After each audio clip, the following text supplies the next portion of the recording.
बिस्मिल्लाहिर्रहमानिर्रहीम, अस्सलाम वालेकुम। मेरा नाम है अली रन इस्माइल। और दोस्तों, क्या आपने ये जानने की कोशिश की है कि इस वक्त पाकिस्तान में दो तरह की न्यूज़ साइमल्टेनियसली चल रही है। एक तरफ हम देखते हैं कि खुदा न खास्ता पाकिस्तान डिफॉल्ट कर सकता है, पाकिस्तान की इकोनॉमिक कोलैप्स हो रही है, पाकिस्तान के फॉरेक्स रिजर्व तेजी से नीचे आ रहे हैं। तो वहीं दूसरी तरफ हम न्यूज़ देखते हैं कि जब टिम हॉर्टन्स जैसे आउटलेट पाकिस्तान में ओपन करते हैं तो अपने 61 ईयर्स का रिकॉर्ड तोड़ देते हैं सेल्स का। पाकिस्तान के मॉल्स और रेस्टोरेंट जैम पैक्ड हैं। अब कल की बात देख लें, जब पाकिस्तान में डीजल और पेट्रोल के रेट्स बढ़ाए गए तो लोग घरों से बाहर निकले, लेकिन वो एहतजाजन बाहर नहीं निकले, वो पेट्रोल पंप्स की तरफ गए अपनी गाड़ी और मोटरसाइकिल्स में फ्यूल डलवाने के लिए। क्या आपने जानने की कोशिश की है कि ये इस तरीके से क्यों हो रहा है कि एक तरफ मुल्क का ये हाल है और दूसरी तरफ मुल्क के लोगों की स्पेंडिंग इतनी अच्छी और लिविंग स्टैंडर्ड इतना ऊपर जा रहे हैं? तो चलिए आज की इस वीडियो में जानने की कोशिश करते हैं कि सारा माजरा क्या है। पाकिस्तान में एक बहुत बड़ी मार्केट है जो टोटल अपना काम, उसमें चाहे दुकानदार हो, चाहे कंज्यूमर हो, चाहे कस्टमर हो, कोई भी हो, वो अपने ट्रांजैक्शन कैश में कर गवर्नमेंट से छुपाना चाहता है। वो अपनी इन्वेस्टमेंट कैश में करते हैं, वो अपने पैसों को बैंक्स में नहीं रखते, अपनी ट्रांजेक्शन्स को गवर्नमेंट के सामने नहीं रखते, और वहीं पर जन्म लेती है ब्लैक इकोनॉमी। इस वक्त पाकिस्तान की जीडीपी अराउंड 360 बिलियन डॉलर्स की है, लेकिन अगर उसमें ब्लैक इकोनॉमी ऐड की जाए तो ये इकोनॉमी 1 ट्रिलियन से ज़्यादा हो सकती है। एक्चुअली जीडीपी होता क्या है? जीडीपी आपके मुल्क में प्रोड्यूस होने वाला हर गुड्स और सर्विसेज को जब ऐड करते हैं तब वो जीडीपी बनती है। और पाकिस्तान की जीडीपी के हिसाब से और ब्लैक इकोनॉमी की जीडीपी के हिसाब से ज़मीन आसमान का फ़र्क है। पाकिस्तान में लोग जिस तरीके से स्पेंड करते हैं उस तरीके की ट्रांजैक्शन गवर्नमेंट तक नहीं पहुंचती, और इसे ब्लैक इकोनॉमी इसीलिए कहा जाता है क्योंकि ये ब्लैक मनी से ड्राइव हुई भी इकोनॉमी है।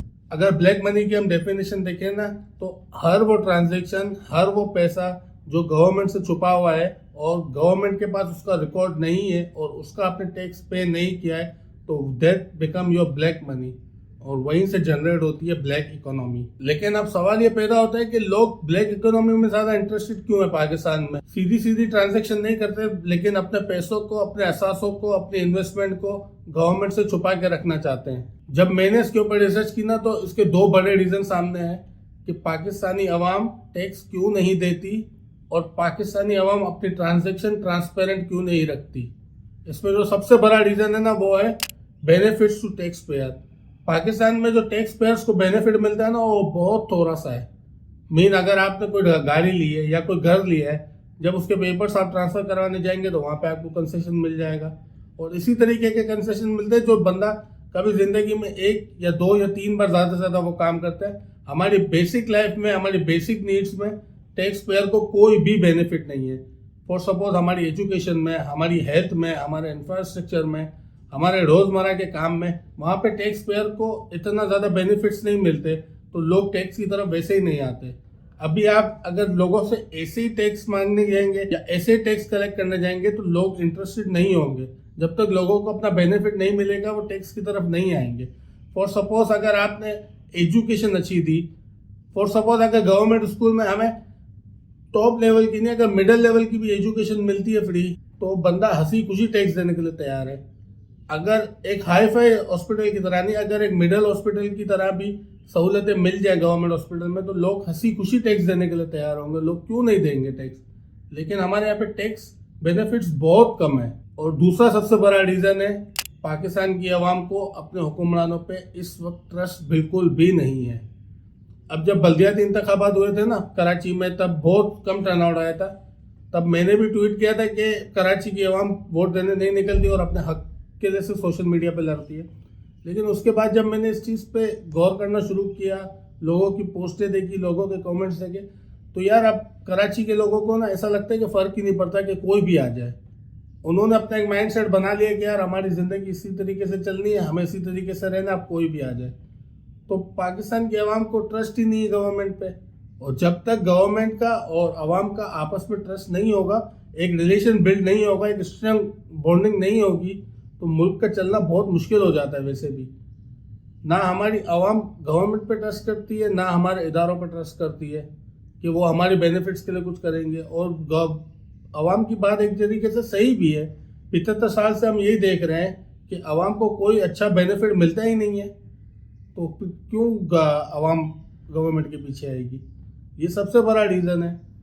अब ट्रस्ट की बात करें ना, तो मुझे अच्छे से याद है कि जब मैं डेनमार्क गया था तब वहाँ पर मेट्रो स्टेशन है, मेट्रो स्टेशन पे ना कोई टिकट कलेक्टर था ना कोई और था। वहाँ पे अपनी टिकट खुद लेनी थी, पंच करवानी थी और ट्रेन में बैठ जाना था।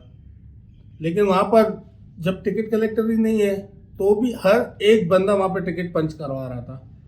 तो ये है आवाम का गवर्नमेंट पे और अपने इदारों पे ट्रस्ट, कि अगर हम गवर्नमेंट को पे कर रहे हैं तो गवर्नमेंट भी हमें पे करेगी। लेकिन पाकिस्तान में यहाँ ऐसा कुछ है ही नहीं। पाकिस्तान में ना टैक्स पेयर को कोई बेनिफिट है ना हम ट्रस्ट करते हैं।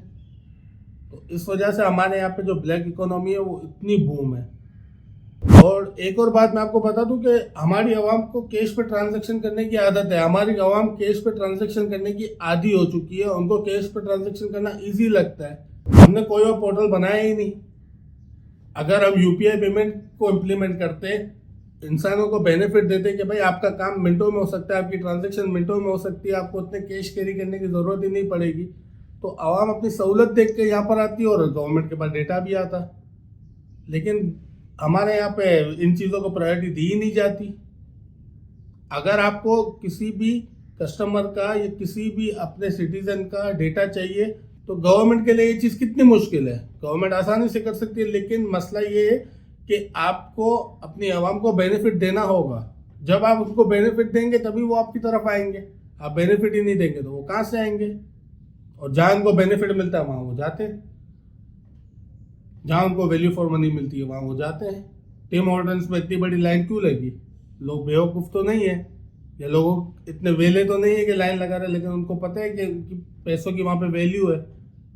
और जो लोग कह रहे थे ना कि टिम हॉर्टन्स को प्रमोट क्यों किया जा रहा है, टिम हॉर्टन्स आया तो क्या फ़र्क पड़ जाएगा, और जब लोग कह रहे थे कि यार ऐसे और भी ब्रांड्स को आना चाहिए तो लोग कह रहे थे कि यार इससे हमारा क्या फ़ायदा होगा, हमारी इकोनॉमी का क्या फ़ायदा होगा, हमारे मुल्क का क्या फ़ायदा होगा।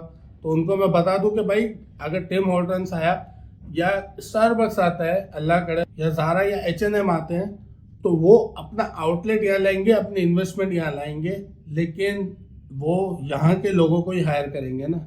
तो हमारे मुल्क की बेरोजगारी तो यहीं से ख़त्म होगी जब हमारे मुल्क के लोगों को काम मिलेगा। और दूसरी बात है वो जब हमारे मुल्क में सेल करेंगे तो वो पैसे ऑटोमेटिकली हमारी जीडीपी में ऐड होंगे, तो हमारी जीडीपी को बूस्ट मिलेगी। तो ऐसे एक नहीं, ऐसे 1000 आउटलेट पाकिस्तान में ओपन होने चाहिए और हर ब्रांड के होने चाहिए। और टिम हॉर्टन्स पे जो लाहौरियों ने किया है ना, तो लाहौरियों को तो तहे दिल से शुक्रिया। और उनका समझ ले ये पाकिस्तान पे एक एहसान है कि उन्होंने टिम हॉर्टन्स को इतना अच्छा रिस्पॉन्स दिया कि बाकी के ब्रांड्स जब ये चीज़ देखेंगे ना तो वो भी अप्रिशिएट होंगे और पाकिस्तान में आने की कोशिश करेंगे कि पाकिस्तान में हमारी मार्केट है, पाकिस्तान में हम हमारी सेल कर सकते हैं। तो इसकी वजह से दूसरे ब्रांड्स भी पाकिस्तान आएंगे। और जब तक पाकिस्तान में इंटरनेशनल ब्रांड्स नहीं आएंगे, पाकिस्तान की यूथ को अच्छी जॉब नहीं मिलेंगी। ये बात आप याद रखना। जो बड़े ब्रांड्स होते हैं वही हायर अमाउंट पे करते हैं सैलरी में, लोकल ब्रांड्स हायर अमाउंट पे नहीं करते। पाकिस्तान में इस वक्त MBA किया हुआ बंदा 25,000, 30,000, 40,000 की सैलरी पर लगता है। और अगर यही बड़े ब्रांड्स में लगे ना तो आप उनकी सैलरी सिर्फ एक कंपैरिजन कर लें कि वहाँ की सैलरी और यहाँ की सैलरी में कितना फ़र्क होता है। चलें, आज की वीडियो के लिए इतना ही। अगर इस वीडियो से आपको कुछ भी नया सीखने को मिला है तो एक लाइक ज़रूर ठोकना, चैनल को सब्सक्राइब करें, अपना बहुत ख्याल रखें और दुआ में याद रखना। अल्लाह हाफिज़।